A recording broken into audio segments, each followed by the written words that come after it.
Hello बच्चों, let's read this question. So this question says the least count of a stopwatch is 1.5 second. The time of 20 oscillation of a pendulum is given by 25 second. The maximum percentage error in the measurement of time. Time के देखिए measurement में आपको maximum percentage error यहाँ पर calculate करके बताना है. ठीक है, तो चलिए इस क्वेश्चन को स्टार्ट कर लेते हैं. तो इस क्वेश्चन का बच्चों की कॉन्सेप्ट देखिए, आपका लिख लीजिए. The key concept of this question, percentage error बताना है. ठीक है, परसेंटेज एरर मैक्सिमम ही होगा, मैक्सिमम परसेंटेज एरर. ठीक है, this will be the key concept of this question. ठीक है, तो अब देखिए स्टार्ट करते हैं.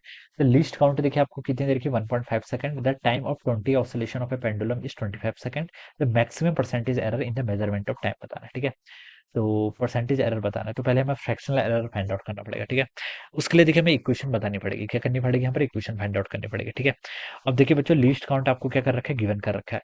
और मान लीजिए यहाँ पर जो टाइम पीरियड है, टी क्या है आपका, टाइम पीरियड के इक्वल है. ठीक है, टी क्या है आपका, कैपिटल टी. यहाँ पर मैं बोल देता हूँ आपका, this is a time period. ठीक है, और आपसे देखिए क्वेश्चन बोल रखा है कि द टाइम ऑफ 20 ऑसिलेशन किसके इक्वल है आपका, 25 सेकंड. यानी कि 20 ऑसिलेशन करने में आपका 25 सेकंड लग रहे हैं. ठीक है, क्या लग रहे हैं आपका, 25 ऑसिलेशन.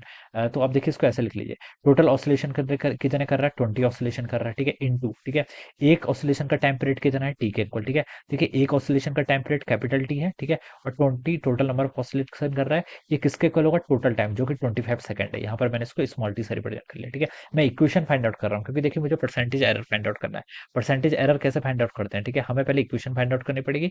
फिर इक्वेशन से हम एल एन लेंगे, एल एन से आपका परसेंटेज फ्रैक्शनल एरर आएगा. फिर उस फ्रैक्शनल एरर पर 100 से मल्टीप्लाई करके आपको परसेंटेज एरर मिलेगी.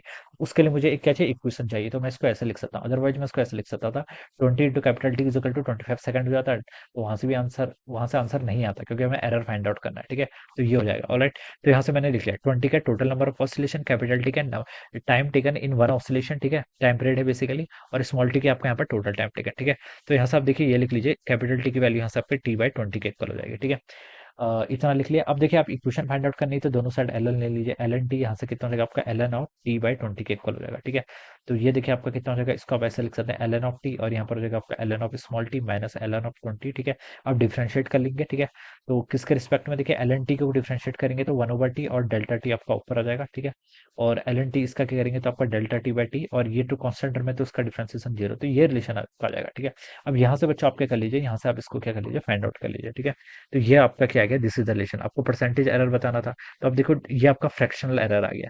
इसको आप 100 से मल्टीप्लाई कर देंगे तो ये क्या देगा आपका, परसेंटेज एरर. ठीक है, delta T by T into 100. तो ये क्या हो जाएगा, this is the percentage error in the measurement of time. ठीक है, अब आप क्या कर लीजिए बच्चों, यहाँ पर वैल्यू कैलकुलेट कर लीजिए.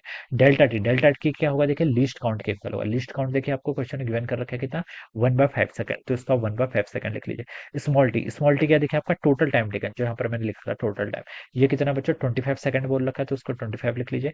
इंटू आपका यहाँ से कितना हो जाएगा, 100 हो जाएगा. ठीक है, तो इसको सॉल्व करूंगा तो देखिए 25 से आपका ये 4 टाइम चला जाएगा, और ये 4/5 आ जाएगा. ठीक है, और 4/5 को हम लिख सकते हैं कितना, 0.8 second. So this should be the answer, 0.8. Sorry, second नहीं, एरर बता रहे हैं ना, एरर की कोई यूनिट थोड़ी ना होती है. सॉरी, एरर की यूनिट होती है, लेकिन परसेंटेज एरर की यूनिट नहीं होती है. ठीक है, तो 0.8% हो जाएगा. ऑलराइट, तो देखिए ये आपको बी ऑप्शन में गिवन कर रखा है, तो क्या बोल सकते हैं, B option will be the correct answer of this question. Alright, तो इस तरीके से हम क्या करेंगे, इस क्वेश्चन को सॉल्व करेंगे. So I hope you all understood this concept. All the best and thank you so